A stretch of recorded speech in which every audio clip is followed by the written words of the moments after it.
여러분 안녕하십니까? 오늘은 이순신학개론 제22강 칠천량 해전 평가와 교훈에 대해서 살펴보도록 하겠습니다.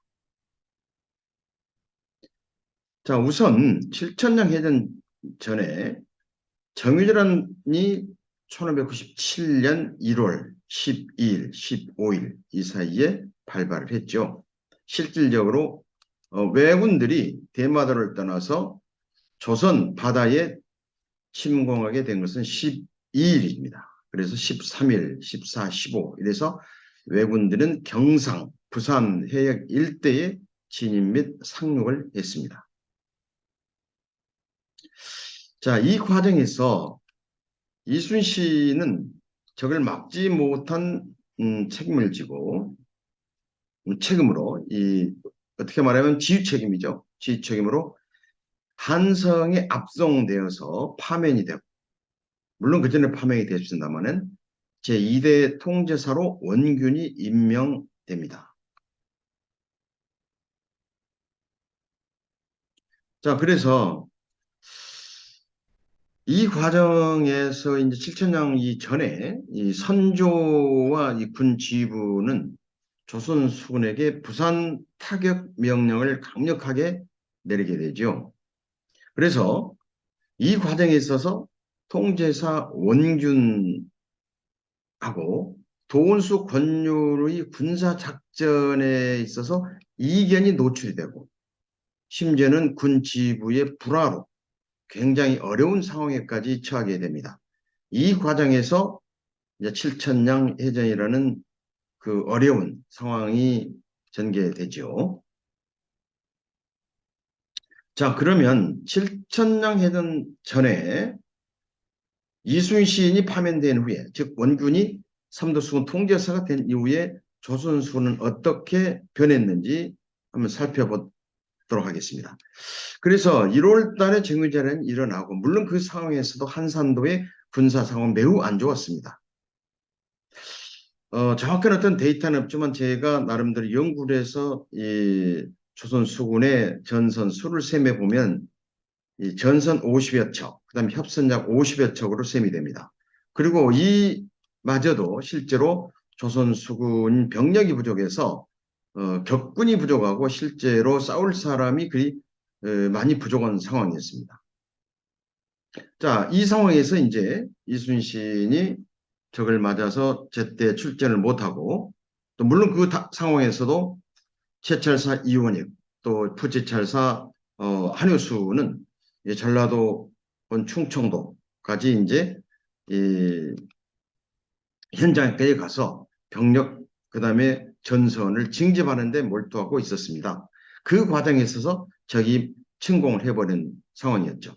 자, 그러면 이제 이 책임을 지고 한성에 이제 잡혀 있는 이순신이 잡혀 있는 동안에 원교는 그럼 어떤 조치를 했는지를 살펴보고 또 조선 수군이 어떻게 그 짧은 시간에 또 더 보강이 됐는지를 살펴보도록 하겠습니다.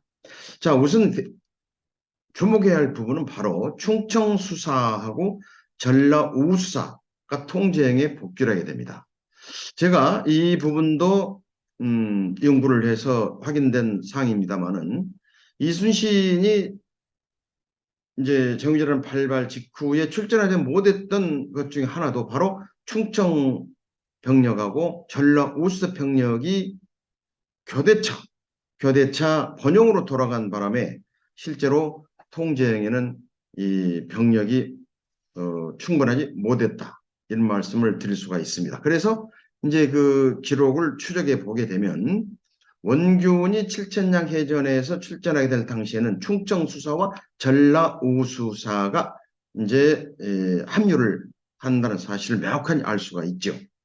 그래서 아무튼 이순신 파면 후에 통제영은 나름대로 수군이 상당히 보강이 되었습니다. 물론 충청수사, 전라우수사 복귀 말고도 약 몇 개월의 이제 시차가 있지 않습니까? 정유재란 발발 때와는. 그래서 이제 최찰사 또 부채찰사 한우순이 이제 현지에서 전선과 병력을 많이 보충을 했습니다. 나름대로는. 자, 방금 조금 전에 말씀을 이제 드린 거고, 이 가지 사항은 매우 중요한 사항이죠. 바로 이 전력들이 보강해서 이순신이 이제 잡혀가기 직전의 병력하고는 굉장히 많은 차이가 났다. 거의 한 배 정도로 불어났다고 보면 틀림없습니다.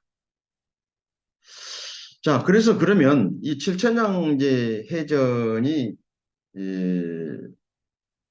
본격적으로 일어나기 직전에 약 세 번의 이 크고 작은 전초전이 있었어요. 그 과정을 한번 먼저 살펴보게 되면은 먼저 1597년 3월 8일이죠. 그러니까 1월 초로 따지면 2개월 이후에 그래서 물론 이제 조정에서도 어떻게든지 이 침범은 왜군을 치라는 그런 의지가 있었고 또 삼도수군 통제사가 파면되고 새롭게 원균이 이제 삼도수군 통제사로 부임이 됐기 때문에 뭔가를 실적을 보여줘야 돼요.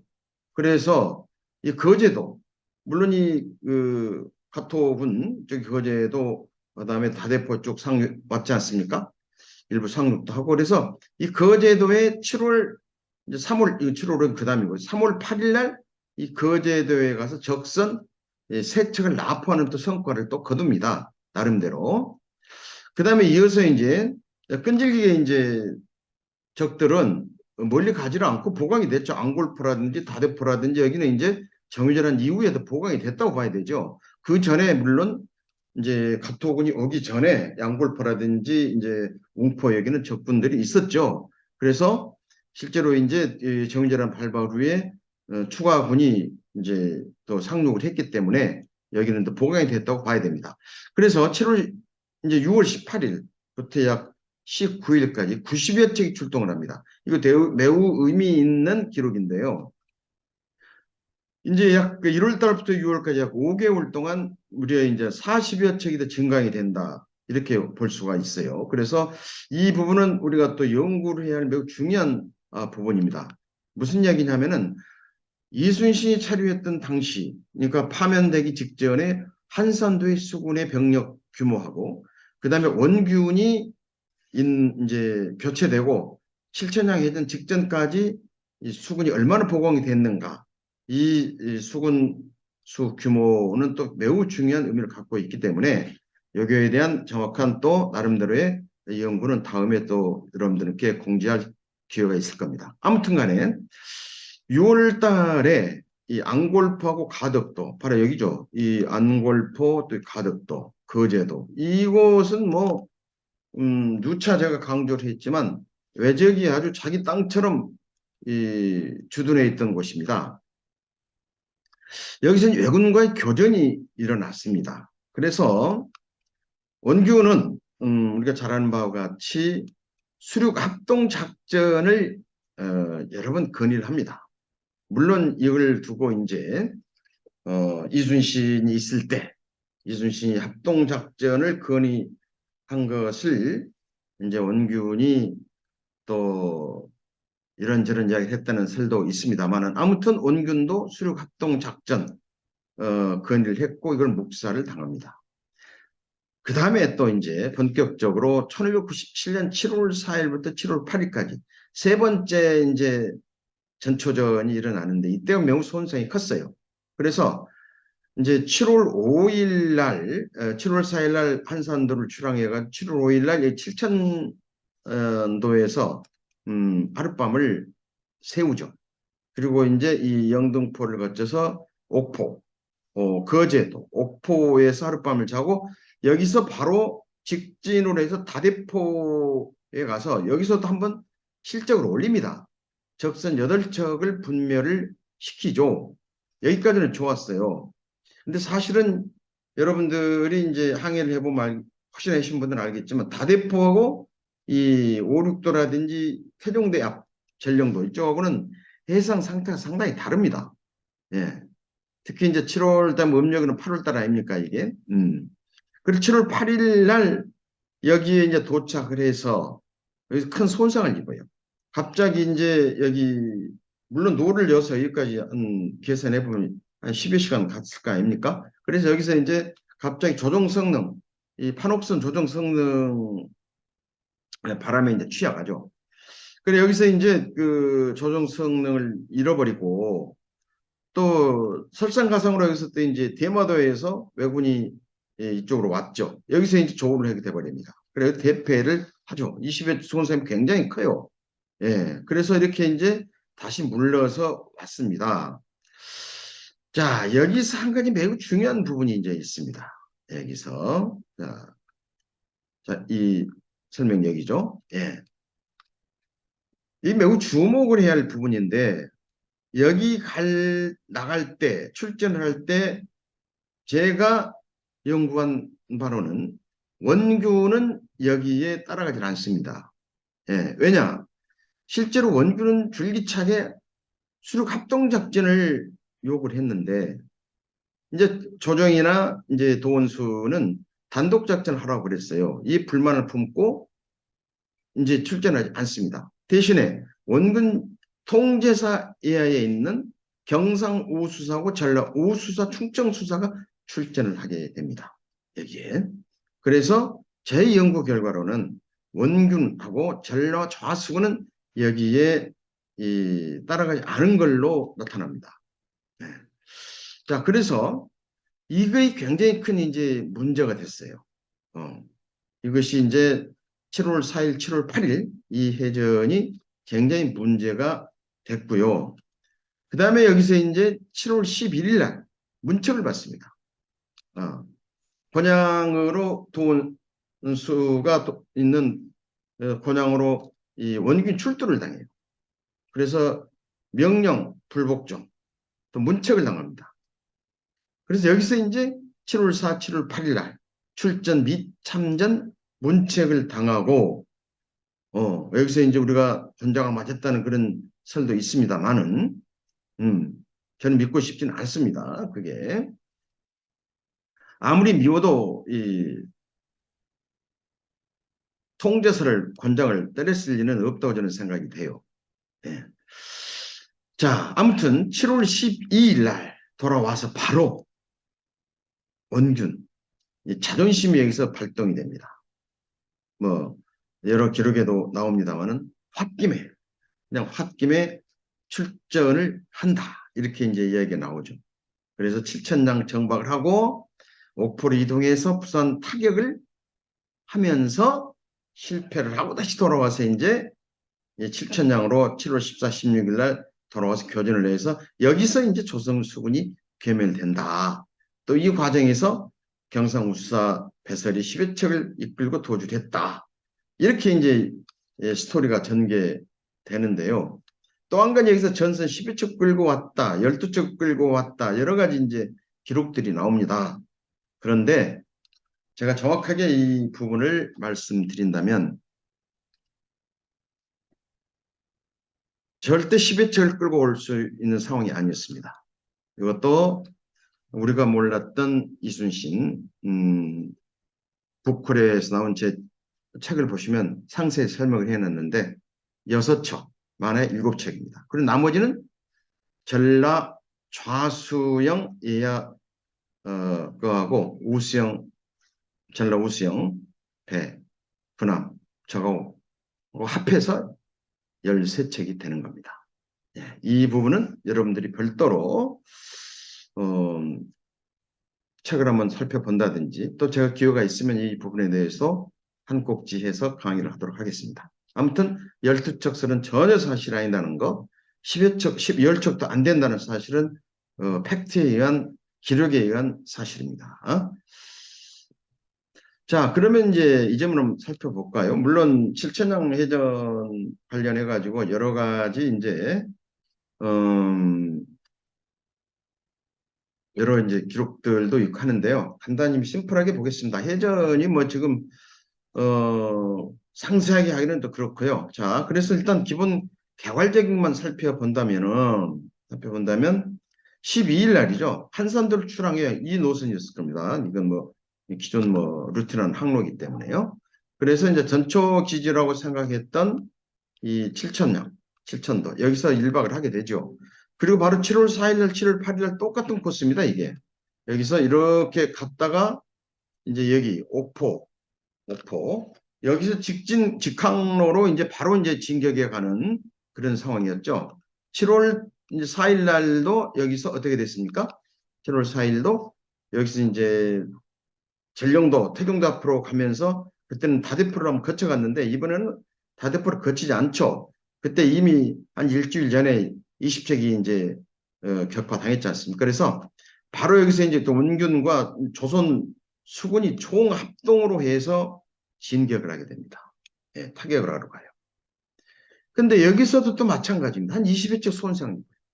여기서도 역시 여기서도 지금 조정 성능, 예, 우리 이제 선박의 조정 성능, 즉 다시 얘기하면 파도, 그다음에 거친 파도에 여기서 완전 전열이 흐트러져 버립니다. 여기서. 그걸 더 이상 싸울 수 없겠다. 물론 여기서 이제 신나게 싸우고 이제 노를 저어서 갔지만 하루 종일 온종일 싸워가지고 완전히 기진맥진해서 후퇴를 하게 되죠. 불가피하게. 그래서 이제 이 퇴강로는 바로 이 다대포항을 지나서 이 가덕도 온종일 싸웠으니 얼마나 힘들었겠어요. 그래서 이제 물도 좀 먹고 정박을 하고 있었는데 여기서 이미 여기는 이 적의 소굴 아닙니까? 이게 바로 적 소굴. 그래서 이건 참 리더십이 부족했다는 생각이 들어요. 영균 수사가. 이미 잘 아시는 바와 같이 저도 여러 번 이제 이야기를 했습니다만 이 앙골포라든지 이 인근의 이쪽 경상도 웅포 여기는 저게 소굴이에요. 소굴. 예. 그래서 이제 그걸 놓친 거예요. 마음 놓고 여기 이제 들어갔다가 여기서 완전히 또 적들에게 이 400여 명 또 이제 도륙을 당하고 그 다음에 또 이제 계속해서 퇴각을 하게 되죠. 예. 또 영등포 이쪽에 장목 여기서도 와서 역시 다 있죠. 거제도 있죠. 응? 그 다음에 예, 누차 강조하지만 또 여기 웅포 모조리 다 있던 곳이에요. 적들이. 근데 여기를 왜 갔는지 모르겠어요. 음. 좀 힘들지만 바로 그냥 퇴각할 때 이쪽 옥포 쪽으로 와버렸더라면 좀 나을 뻔했어요. 그 자녀 예, 군사라도 지킬 수 있었을 텐데 왜 이쪽 소굴로 가가지고 여기서 이제 상륙을 해서 있었는지 매우 전략적 어떤 이 낭패죠. 이것은 뭐 입이 100개라도 할 말이 없는 지관으로서는 이 변명의 여지가 없는 그런 상황이 돼버렸어요. 자, 그래서 이제 이 칠천도로 7월 15, 16일 또 지쳐서 오게 됩니다. 근데 여기서 마찬가지로 이미 무너졌지 않습니까? 지금 조선 수군이. 그게 추적이 올 거 아닙니까? 이게 경계라도 잘 쓰고 아예 더 후퇴를 더 끝까지 가버리든지 이걸 못했다는 거예요. 여기서 지금 몇 겹으로 쌓여가지고 이미 사기저하가 되고 이제 패망한 그 조선 수군을 그대로 놔두겠습니까? 싹쓸이를 해버리는 거예요. 괴멸시켜버려요. 여기서. 음. 여기서 지금 약 200여 척이 여기서 이제 괴멸되게 된 거죠. 물론 여기서 200여 척이라는 전선은 이것만은 아닙니다. 일각에서는 전선으로 보는데 그건 전선이라고 전선이 전혀 아니죠. 그만큼 200여 척을 전선 확보도 못했어요. 여기 200여 척이라는 것은 약 전선 100여 척, 협선 100여 척. 보통 1대1입니다. 쭉 이제 연구를 해보면 조선 수군이 항상 세력을 이제 진에 있는 갖추고 있는 세력들을 보면 전력은 전선 100척이면 협선도 약 100여 척, 거의 1대1 수준을 갖고 있어요. 그래야 200여 척 이상. 조금 전에 이제 설명드린 그 칠천량 해전에서 참전했던 삼도 수군의 전선 규모가 약 200여 척, 또 200여 척 이상으로 이제 보고 있는데 여기서 200여 척이라는 것은 전선만을 말하지 않는다라는 말씀을 드리고 싶어요. 자, 그리고 이제 여기서 조선 수군은 이쪽으로 이제 도주를 했는데 물론 자료는 없습니다. 물론 기록이 없는데 조선 수군이 칠천량 해전에서 이제 약 10여 척 혹은 12척 정도 이제 생존했다. 이것만은 뭐 거의 사실인 것 같아요. 그러니까 거의 조선 수군이 괴멸한 건 사실인데, 과연 그러면 이제 이 교전 중에서 모두가 다 전사를 했을까? 전사를 타고 있는 군사들이 그건 아닌 것 같죠. 물론 이제 이 섬으로 이제 그 해물 치고 가서 생존한 사람도 있겠지만 나중에 그 인원들이 전부 다 조선 수군으로 이제 다시 다들 이제 복귀하지는 않았을 거란 것은 확실한 것 같습니다. 그래서 훗날 이제 12척 전선 이쪽을 이순신 제독이 수습할 때 보게 되면은 인근에 이제 틀어져 있던 그 수군들이 몰려오기도 합니다만은 뭐 수천 명 뭐 이런 되지는 않습니다. 그래서 대부분 다 전사를 했거나 또 여기서 이제 생존자들도 이제 전부 다 잠적해버리는 그런 상황이 아니었을까 그렇게 이제 생각이 돼요. 자, 아무튼 간에 칠천량해전은 조선 수군을 괴멸한 그런 역사적 큰 사건이었습니다. 우리나라의 역사에서요. 자, 그러면 이제 칠천량 해전에 대해서 한번 또 우리가 분석을 한번 해볼 필요가 있겠습니다. 예.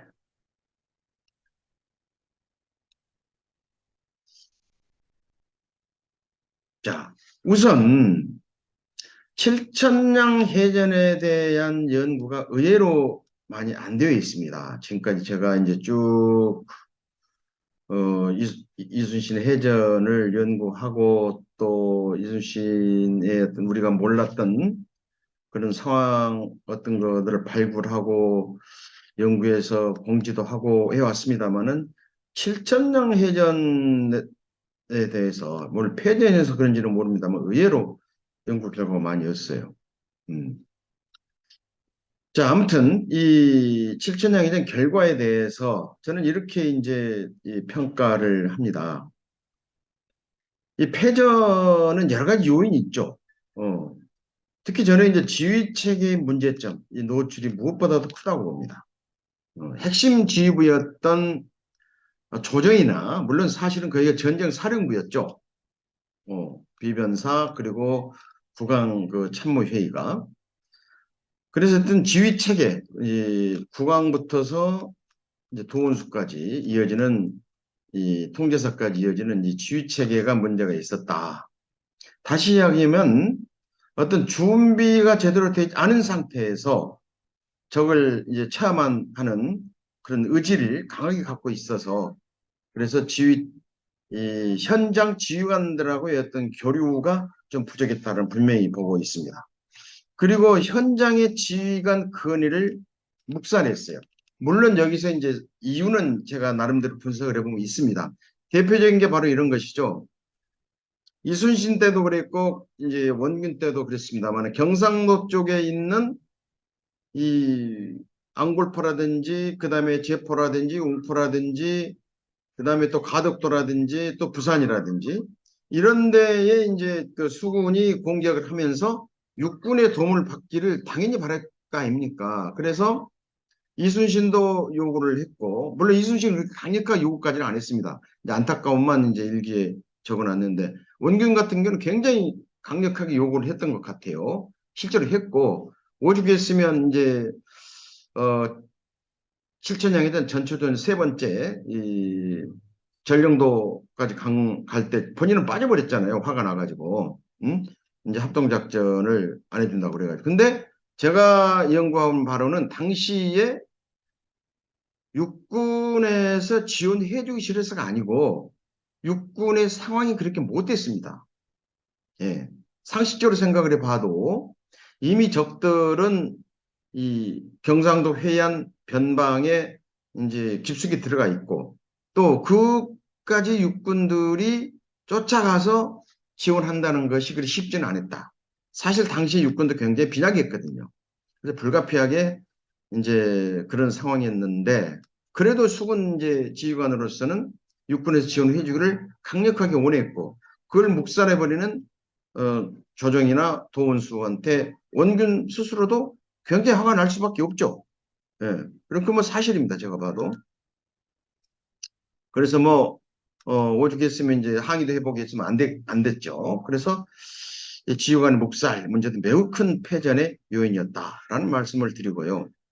그 다음에 또 전쟁 지휘부, 특히 한양 같은 이 구중 궁궐에 있는 그 비변사 있는 사람들이나 그 내각들, 그 다음에 그 정승들 뭐 알겠습니까? 바다를 하루 한나절 1시간만 해도 바다 상황은 달라져 버립니다.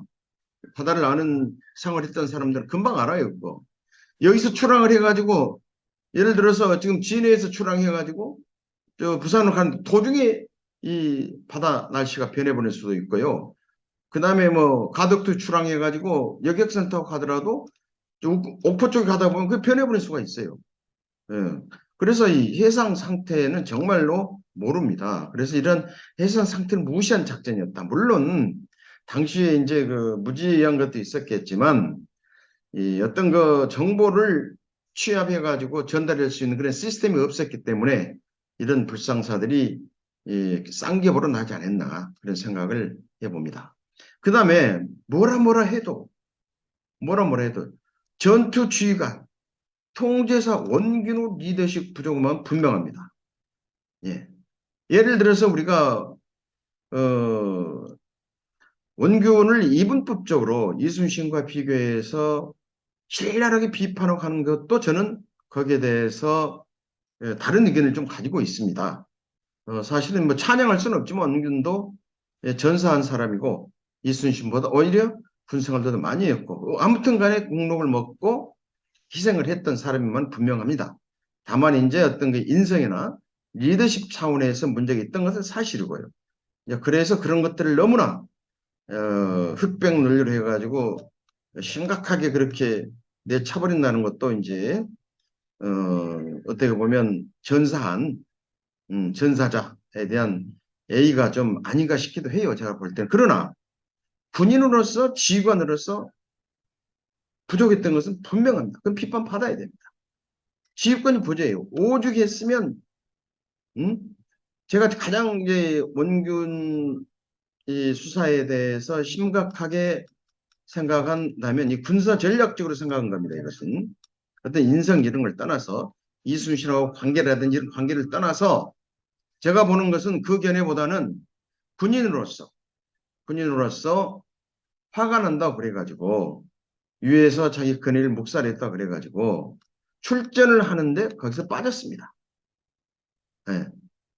바로 이게 이제 제 전초전 제 세 번째 전령도 갔을 때 빠졌어요. 요건 도저히 묵과할 수 없는 문제고 그 다음에 지휘관으로서 부대 장악에 실패했습니다. 요건 내가 다음에 또 제가 이 한국제에서 공개할 의향이 있습니다. 왜 지휘관 부대 장악이 실패했느냐? 이건 특히 이제 지금도 그런 부분은 어느 정도 이제 지금 이 시대에도 어느 정도 있다고 봐야 되는데 전임자하고 후임자, 어떤 지휘관 이런 거에 상당히 갈등이 있잖아요. 지금도 그렇잖아요. 이게 정치가 됐든 지자체가 됐든 어떤 회사가 됐든 간에. 근데 당시에 이 항명하복이 뚜렷한 군 조직 사회에서 충무공 이순신이라는 이 거대한 이제 거물 영웅이 단연간 지휘했던 그 조직을 그렇지 않아도 칭찬받지 못하는 원균이라는 사람이 들어가서 단기간 내에 부대 장악에 성공했겠습니까? 실패했습니다. 예. 그래서 나중에 이제 확인해 보면 우리가 확실히 나타나는데 12척 전선 최종 명량해상 13척인데 여기에 충무공 이순신 3도 통제사로 있을 때의 휘하의 장수들이 전부였죠, 물론. 다들 그 전임자니까. 그럼에도 불구하고 거기서 전라, 우수사, 좌수사, AI에 있던 지휘관들이 반이 됩니다. 그걸 뭘 의미합니까? 자, 아무튼 부대 장악에 실패해서 일부 장수들이 소극적으로 싸울 수밖에 없었던 그런 결과를 초래한 것, 그 자체가 지휘관으로서 어떤 리더십 부족이었다. 이런 말씀을 분명히 드립니다. 그래서 이 점에 있어서는 원균 수사는 비판받아야 마땅하고 또 그런 것을 교훈 삼아서 또 우리 수군이 해군이 됐든 어떤 우리 군 이 지휘 체계에 있어서 얼마나 리더가 중요한지 또 리더가 그 조직에 이제 수장으로 갔을 때 부대 장악을 해야 되는지 여기서는 이제 리더십을 발휘해야 하는 지휘관의 어떤 능력이다 이렇게 말할 수가 있겠습니다. 자, 아무튼 이 칠천량 이 해전은 우리 한국 전쟁사, 우리 역사 중에서 전쟁 지휘부하고 지휘체계상 지휘관 간 상호 불통이 엄청 컸다. 일선에서는 오죽 했으면 지금 응? 이런 설이 있잖아요. 당시 도원수가 원균 수군 통제사를 권장을 쳤다는 이야기. 지금 같으면 무슨 이야기입니까? 합동참모장 해군 작전사령관이나 해군 참모총장을 지금 말로는 팼다는 거거든요. 그게 사실인지는 모르겠습니다. 저는 아직도 사실이라고 믿고 있지는 않습니다.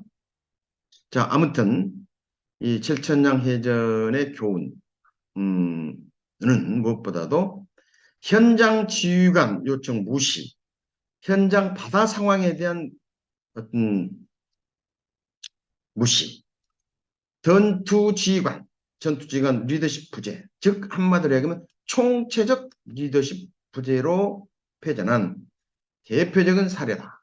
이렇게 얘기할 수 있고 이 해전은 어떻게 보면 치욕적인 우리의 역사에 오점을 남기는 해전이었다라는 말씀을 드립니다.